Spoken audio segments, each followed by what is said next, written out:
Today's topic is how to get over the imposter syndrome. Yeah, have I got that right? Yes, yes, you did. I was Good. just giving you the It's always feeling of nice to be on the right the topic. syndrome. Oh God, thank God, I'm not a fake. Um, yeah, interesting topic. Who chose it? Who chose Well, it? I think, look, I think this I think affects everybody. But I know it affects everybody, because we all have these two little voices in our head that say, who the hell are you? Who do you think you are? And you're not good enough. They're very, very common channels in human beings. And I know. Um, Interestingly enough, because my wife is a peri-operative nurse, means that she's actually spent time in the operating theatres, and that's the nurses. They actually have specific training to get over this imposter system, imposter syndrome, because you're there, you're witnessing open heart surgery, or all the whole gambit, and you might have, just graduated a year before from university, and it's just all on in front of you. It's no, very, very confronting. that's Yeah. very interesting that they actually taught them to overcome it. I've never heard that. Mm. That's really cool. Um, and that they wow, that's amazing. Yeah, because they need And them to be part of the team in the operating theatre. yeah. It works as a team. So the surgeon is obviously in charge, and the anaesthetist and all the rest of it. And then there's there's scrub scouts, and what's the other one? Yeah, don't ask Anesthetic me about nurses and all the rest of it. yeah, But they all work as a team, and you've got to do your job. You yeah, can't be yeah. overawed by the occasion. You can't be, And you can't be questioning threatened. yourself. Yeah, so No. maybe we should also explain to our listeners. I think most listeners will know about the imposter syndrome, but maybe not everyone understands it. We should explain it first, what it is, and Yeah. and and then see what to do. So I said, what's wrong with us today? Or just, well, it's not wrong. We're just, in a funny mood. Although it's a Hmm. serious topic, and you started off with serious topic in, the Yeah. operating theater.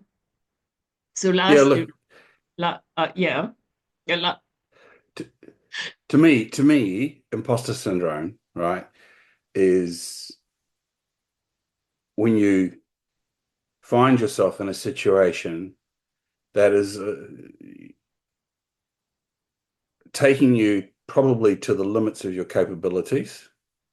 Um, and you're wondering whether you are actually capable of doing the job.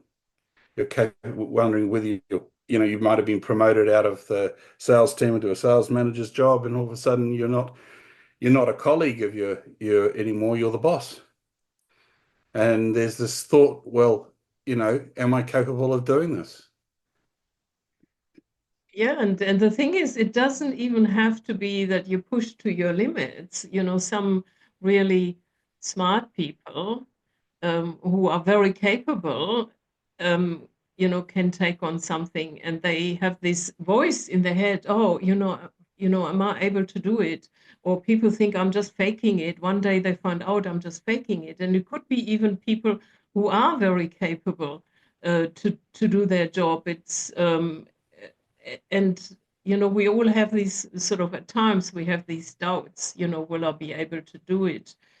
Am I capable enough? Will people find out that I'm not capable enough?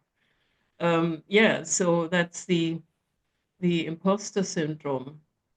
And um, and obviously when you're pushed to your limits, it may come out even more. But some people are highly capable and they have this syndrome. They always think, when will people find out that I'm not capable of doing this? I'm just faking it. um, and I think I it's just yeah. I just ran a search on it, and Interesting. The first post that comes up is imposter syndrome is a behavioral health phenomenon described as self-doubt of intellect, skill, or accomplishment among high-achieving individuals. Yeah. Isn't that interesting that they specifically talk about high-achieving individuals? It is actually, it is a quite strong, I don't know what the percentage is, but it's quite strong amount high achievers. So it's quite prominent there. That is the interesting part of it, that Mm. it shows up there more. Um, Well, I suppose the more pressure you take on, I mean, does Anthony Albanese have days where he wakes up and goes, "Oh my goodness, I'm the Prime Minister of Australia," or how did that happen? Can I do this? I mean, a lot of people have opinions on that, but they go to work every day and do the best that they can. So, if that is the syndrome we're talking about, Jack, how do we go about overcoming it? well, good question. I'm going to use your words. Know thyself. You want to Well, understand where the syndrome is coming from, and there are, sort of deeper psychological reasons, and for example, with high achievers, not always, but often high achievers have more pressure from a young age on. There may be people or kids who are really smart, and then the parents or the environment, the teachers put a lot of sort of even inadvertently pressure on them, that they have to perform, and they might also have a bad day. So they're raised in this sort of maybe additional pressure, and it's not always very obvious, and it's sometimes subconsciously. So understanding, that this is one reason, then sort of having this internal pressure. Oh, I want to be a good boy or girl and perform, and everyone is looking at me, and that this can induce this pressure to perform.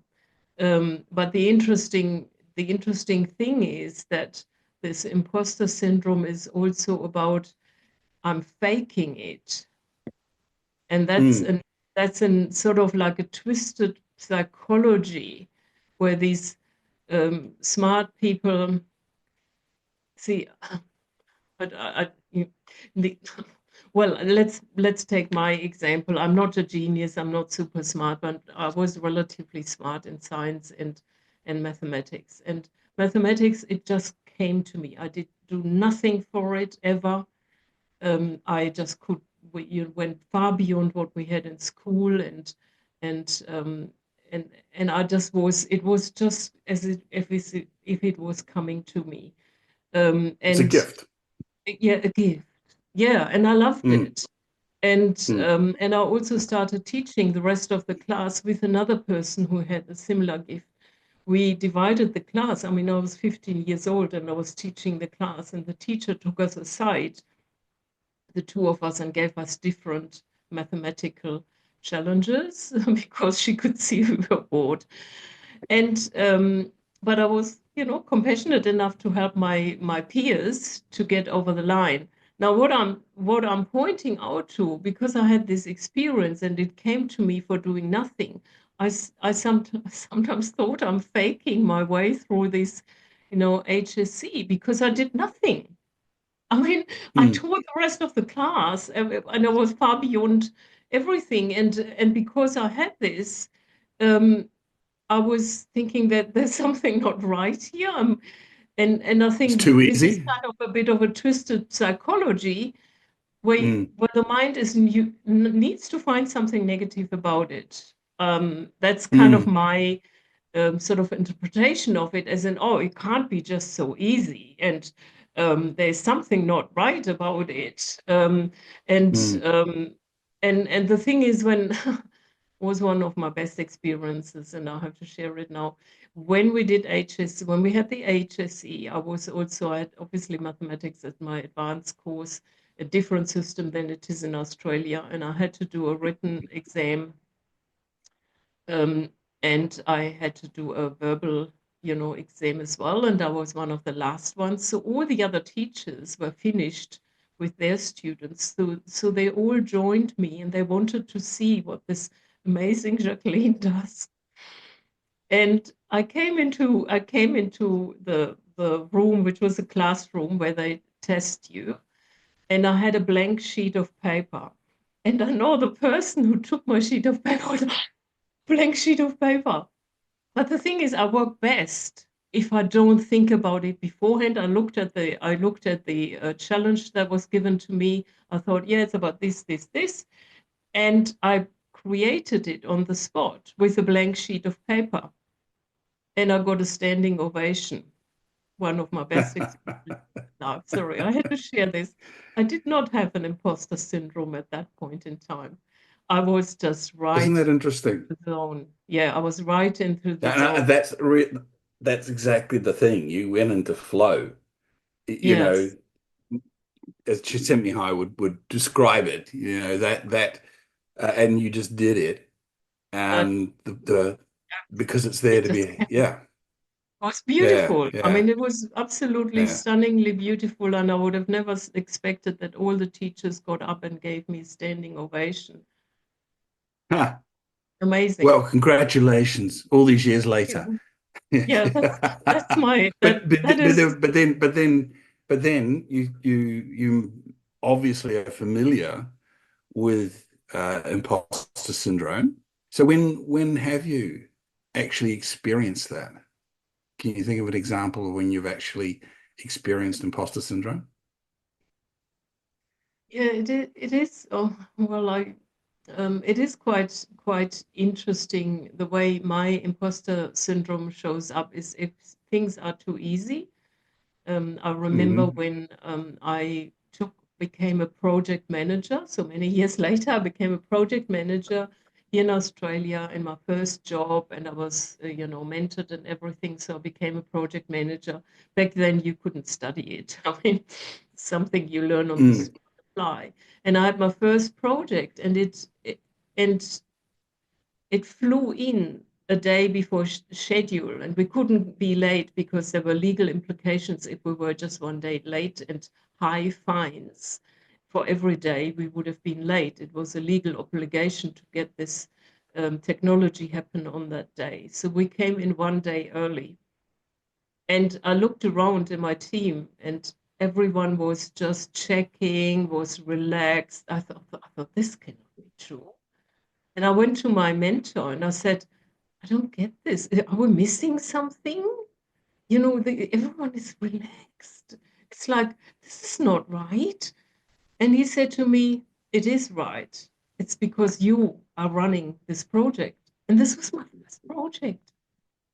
And I was like, I'm Hmm. still thinking, but the thing is, we got it in a day early, and it wasn't, it was okay. It wasn't a disaster or anything. It was just a normal project, was delivered, had its normal bugs than any other project, and that was it. And I was Mm. absolutely questioning myself, even talking about it. I'm a bit uncomfortable talking about it because it sounds so, oh, look at her, she's so cool, so good. And and then I went and asked my mentor, and he said, no, it's because you're running it. And I was like, wow. See, I Yeah. think this is something that really does go on with imposter syndrome, where you don't believe your results. You're Yeah. doing it, and And you feel like you're faking it, but the results are there. So you actually go into a bit of a denial on the results. Oh, well, they're not that good, and they're not that, you know, not this or they're not that. And I invite our listeners to not do that. Don't do that. If you're doing a job, you're doing the job, and yeah, that's what you're there to do. But I also invite them to look at who's supporting them. Where is that? Because my guess is, Jack, that you had a team, you're running that project, but you know full well that without them being there and doing what they were doing, everybody played their part in the game, you wouldn't have got there on time, let alone a day early. So it's not. it's not just honoring you. Yes, you played your part as the leader, but your job then is to honor the team that delivered the result for you that are there. Yeah, And it's like yeah. you talk about the surgeon, the surgery, that example which I opened with in the operating theatre. Everybody has to do their job. So in a way, when you are busy denying your capability and denying that, you deserve to be in the position that you're in, you're actually denigrating your entire team because they're saying, well, hang on, if you're not good enough to be leading that team, And the if you're team good would be telling good yourself enough. that, well, the team's not going to be good enough, so what's going on? It's not logical, and but then it's this sort of stuff never is. Yeah, it But is. That's again, right. as It's completely understand, illogical. you're seeing it through your filters, and our filters take out most of the information, and we're not very good observers of ourselves. You've heard the little fable about the goldfish, haven't you? The There's fable two about the two goldfish. goldfish. There's two goldfish swimming one way, and an old young goldfish. An old goldfish comes the other way, and the old goldfish says to the young goldfish, "Morning, boys. How's the water?" And the two goldfish swim on a bit longer, and then one of them says to the other, "What's water?" We're like goldfish. We can't tell the environment that we're in, and often when we go to judge our own performances, um, we're not very good at it because we Yeah. don't even know the environment that we're around. So uh, when listen to what people are saying, believe believe that. Why would somebody lie to you about you being the difference in that project being run? How do they profit? Especially if they're your mentor.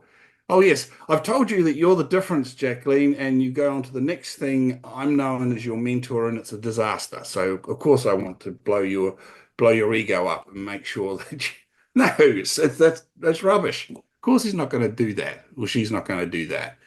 They're going to tell you the truth. So, But I listen. mean, the thing is, if you have this imposter syndrome, which is, just also a fancy name for I'm not good enough, I can't do this, or, whatever the story is, it doesn't matter what people tell you, it's not going to sink in.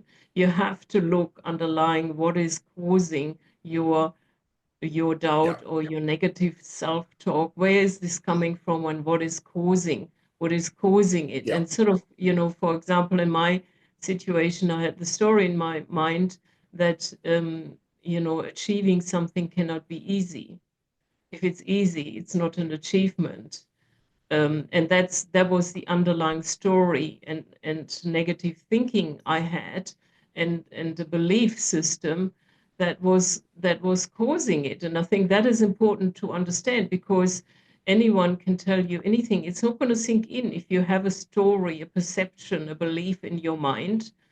And now I'm teaching people it can be easy, because yeah. I've accepted, actually, achieving the results, you do obviously, need to put in some hard yards, but it doesn't have to be as stressful. And that's what I'm teaching now. It doesn't have to be causing that much excess stress and excess No. anxiety in all of it. And there is or there can be an ease and flow in it. Doesn't mean that there's no hard work in it. And it obviously is a team effort, but you need to look at deeper why you're thinking that.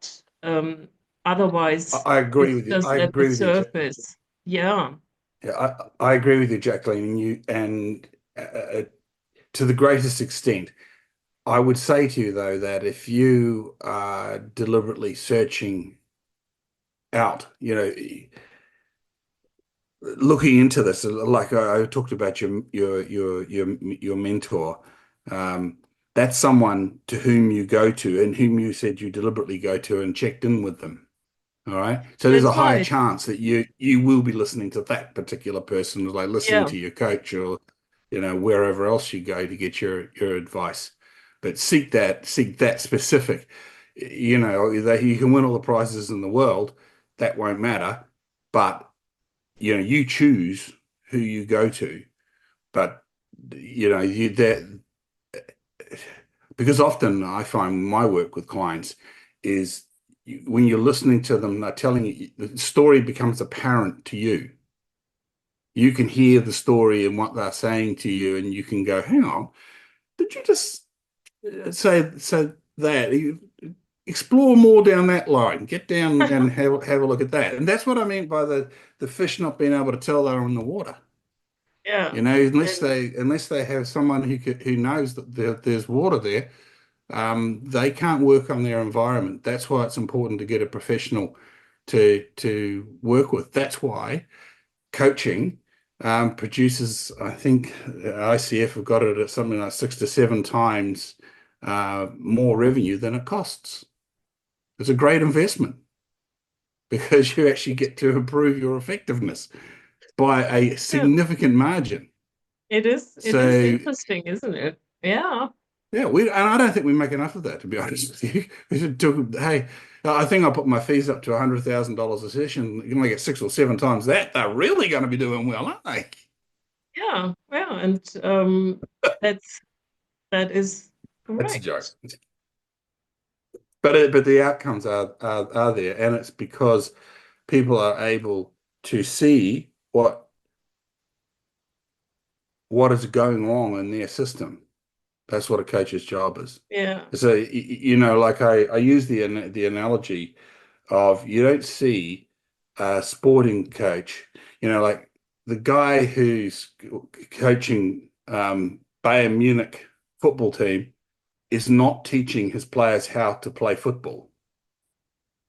They wouldn't be playing for Bayern Munich if they if they didn't know how to play football, right? What makes you The talk the about coach. Bayern Munich? Because I'm German. Because I was just thinking of a team name that's other than the All Blacks, because I can always talk about the All Blacks for as long as you want me to. Um, but it's Maybe also, they're a great team and they've got a great record over many, many years. Um, uh, and, and one time I actually arrived in Munich, um, and they had won the Bundesliga the night before, and I couldn't get over Mhm. what a mess Munich was. And people were still staggering home from the pubs and whatnot. It was just Oh, the celebration had obviously been huge. We thought, what the heck's going on here? This is very un-Germanic. It's well, there's well, mess well, well, everywhere. well. I was in New Zealand when the All Blacks, I was in New Zealand watching the All Blacks win the World Championships in rugby league. And believe it or not, it was the same scenario. People were dancing in the street in the middle of the night, and there were huge parties and dress-up parties, and everyone was, high-fiving everyone. It was amazing. So, yeah, So, I mean, getting back to this okay, let's get point, back to the topic. Yeah, imposters. yeah, that these players have imposter syndrome. A lot of these elite players, they doubt themselves. They doubt themselves. The coach is there to get them past themselves, to That, demand more of them, to make them work like the conductor of an orchestra, to take 1 plus 1 and end up with 3 as opposed to 2. that's So that's when right. when somebody hires a coach to work with them, that's not to do the basic things in your job, the technicalities of your job, unless you hire a coach for that particular purpose, fair enough. But if you're wanting a coach that's about executive performance, then understand that that person's there is to get you to the next level of thinking, the next level of belief. Dig out of the fact that you might be telling yourself, "Oh, if it's easy, it's not an achievement. I have to put more effort. I have to put more work in." And sometimes when you put more work in, you undo the good you've done. Well, that's a good point also. So, and also, I mean, I have to say this now. There are also people who deliberately faking something. and they often don't suffer from the imposter syndrome. So they're kind of faking their way into something. And interesting enough, they just, look, I don't know under the big surface whether they think, oh, one day I'm going to be found out. Um, and um, and some people make a living of it. I mean, I did, I did know someone who was very, very smart, but for some reason, and he sort of explained that to me. So it wasn't a coach, it was just someone I met, and he explained this to me. He said that he knows that at work he is actually not doing much. He's very smart. He can have the great conversations with people from Microsoft and so forth, Mm. because it was a technical role, but he's actually not producing much. And he said, I usually last 2 years in a company, and then they found out what I'm doing, and then I have to move on. And I thought, what you know, what, what a life! I mean, that's horrible. Um, he was probably collecting a really good income, and B, Yeah. if you live like this, you always think I'm going to be found out, and then you have to move on to the next job. um, I mean, there was someone who was he was super smart and capable. I don't know why he didn't produce much, and there was something of an imposter syndrome and another imposter syndrome where he knew he's going to last 2 years and then he's going to be found out, is going to be fired, and he's going to go to the next job. So That's you've what. just given me, you've just told everybody why you should screen your employees using the being profile and why you should screen yourself using the being profile. Because the being profile will catch you out. It will show That's a you good, where yeah. You don't want to hire someone like this. no, Um, and no. they can present very well in an interview situation, and you think you have the smartest, most capable person, doesn't have to be a woman, Mm. guy, person in the interview, and they just swish in. Yeah, very good catch, John, because the being profile will catch it. Or you also need to have big awareness to filter that out. Um, and I Right, think if because this person would have done some work and worked on it, they could have become a really amazing sort of performer. yeah, Um, because they can't possibly be happy in that life. They no, can't no, you possibly can't be be happy in happy. that life. He was even saying So it in a I way, but yeah, yeah, that's the sort of twisted psychology in this imposter syndrome. And yes, the yeah. being profile, I mean, this is worth gold. The being profile will Well, it select. is. And if you want to sit down and you were to do the being profile or 245 questions in the questionnaire that will indicate over 31 ways of being how you stack up in terms of being an effective leader in this world. It doesn't matter what your speciality is or what your technicality is, but as this because this looks at you, who you are being, who you are turning up as, and argues that if you are being the person you need to be successful in the job that you're in, then you'll be successful, and it will be not hard work because it will be natural for you. You will take the actions that produce the results. It's the natural thing to do.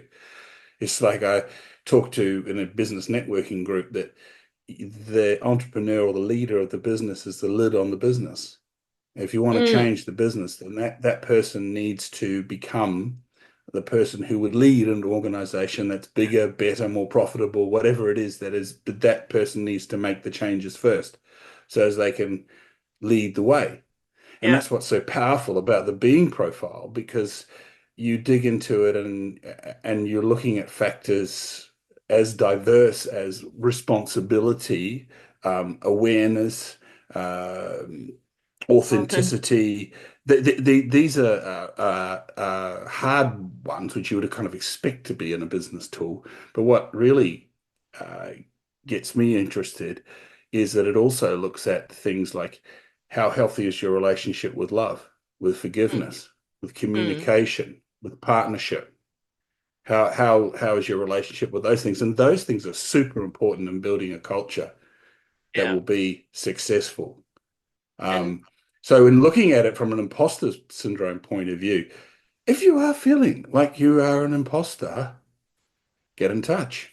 We'll put you through the being profile. You'll soon find out whether you're an imposter or not. You'll be looking at yourself. Get a mirror image of what the world sees.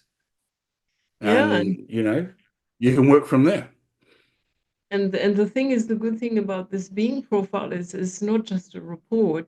It gives you the starting point to look at where you where you can change to produce a different result in an area that's important to you.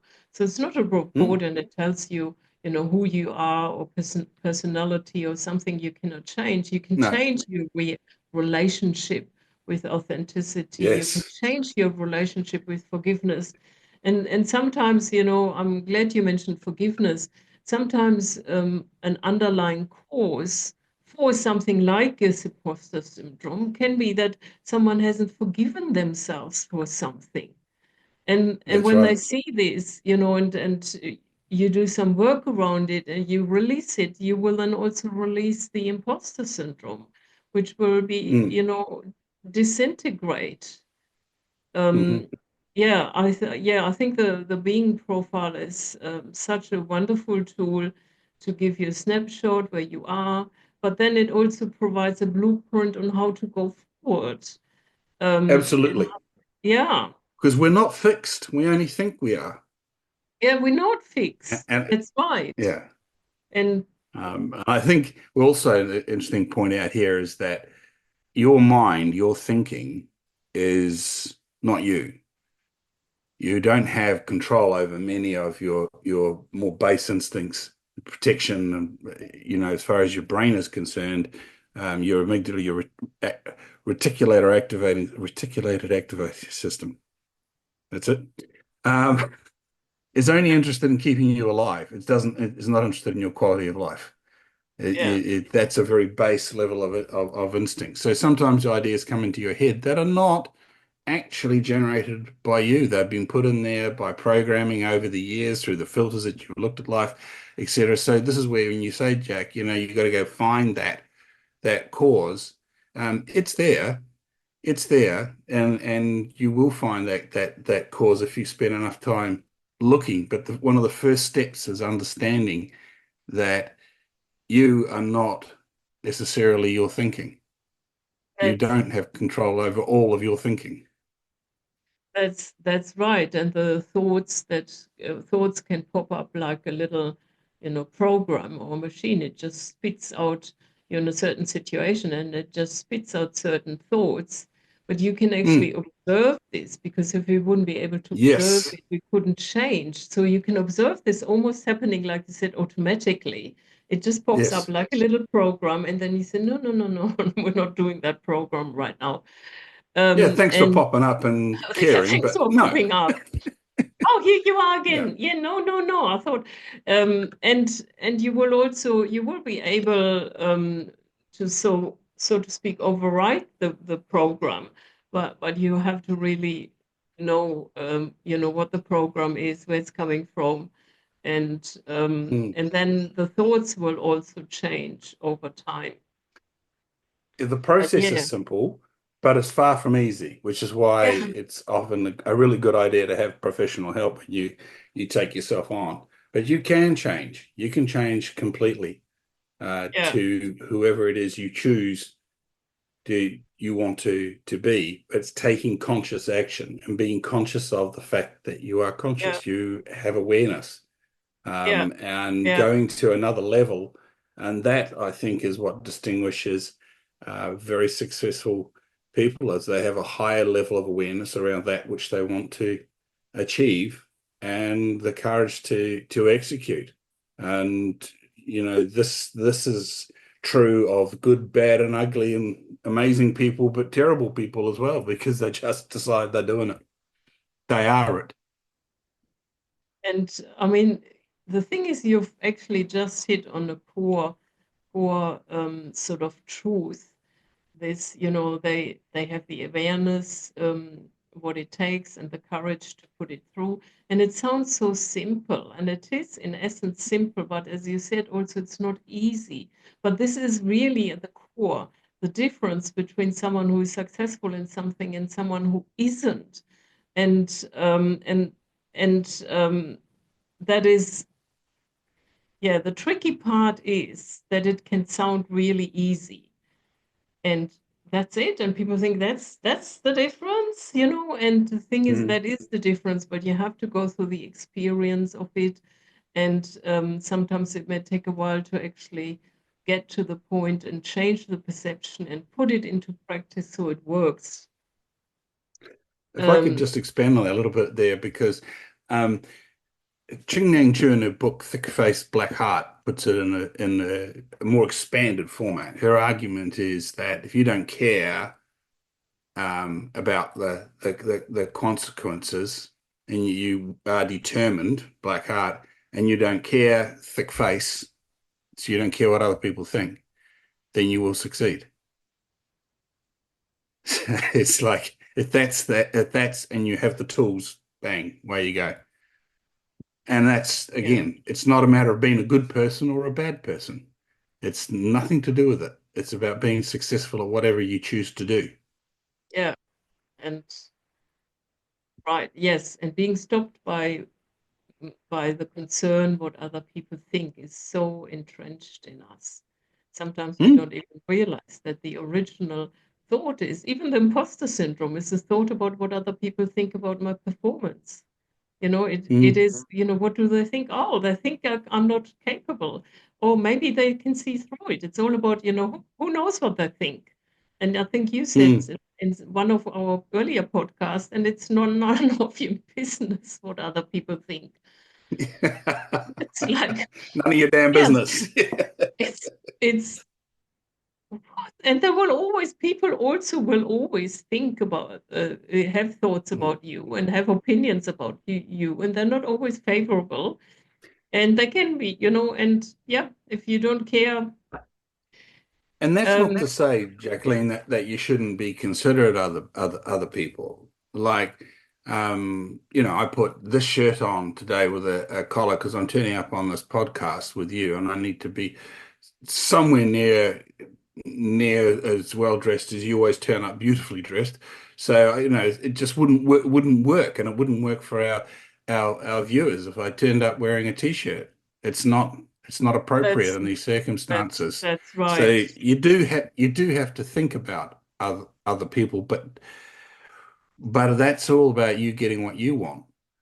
This is about communicating with our audience, communicating with you, Yeah, and actually setting that scene so as setting, that's possible. If I don't do that, then I take yeah, away from what's yeah, possible and how yeah, effective I'm being.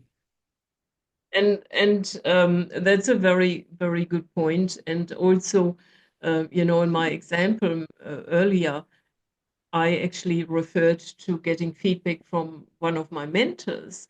And that's important. If you know the person is working in your interest and they have maybe more awareness, they are more skilled in an area than you are, then it's very valuable to get their feedback. So, and you want to ask them and see what they think. And this is all, what leadership teams are about when the CEO is asking everyone in the group of his leaders, what do you think about this option? What is your perspective of this option? So it is important, um, Mm. to also get that feedback in the right context. But often, we just worry about what people think in general, and people who don't even play a role in your life or online, Yeah, eh, yeah, what people think of you. And yeah. yeah, But this knowing where your boundaries lie and yeah, knowing, I love the serenity prayer. What can I deal with? What is my responsibility and what's not? And what other people think is way out of my league in terms of what I can control. But I can control like how I turn up. That's on me. yeah. So I control that. But so somebody doesn't like my shirt, too bad. It's not my That's right. That's business. right. You've done But your this is my part. You're best effort. wearing a This is shirt. my this is my best effort, right? So Yeah. Yeah, you no, know. no, I do get it. Yeah. And I Right. suppose we're getting back to this imposter syndrome, all right? Part